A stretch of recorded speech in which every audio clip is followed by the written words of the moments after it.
Hello, what's up, baby girl? It's your girl Pinky. So welcome to Unique Alien Pinky Makeup. So I'm gonna be doing a vampire look. So I already did my eyebrows. I did them black.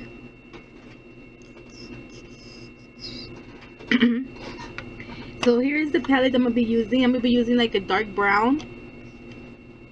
So I'm gonna be using this one right here. Next palette,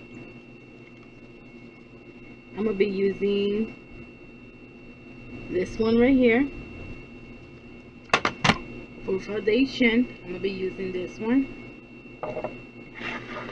and I might use some white paint just to make me look pale. I want to make me look pale. Alright, so you're interested in this look, you already know what to do. Make sure to just subscribe, and we'll see you back in 5, 4, 3, 2, 1. The world is not prepared to face a being from another planet. You have to have a lot of patience.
Alright, so this is my final look of a vampire. I added some blood. And I did some painting of my teeth, some veins, eyelashes, and a wig. Alright, thank you for watching. We'll see you on the next video. Bye! Alright, thank you baby girls for watching. Hope you guys like this video. See you guys on the next video. Make sure you guys subscribe to me on my Rambo channel. See you guys next time. Peace out.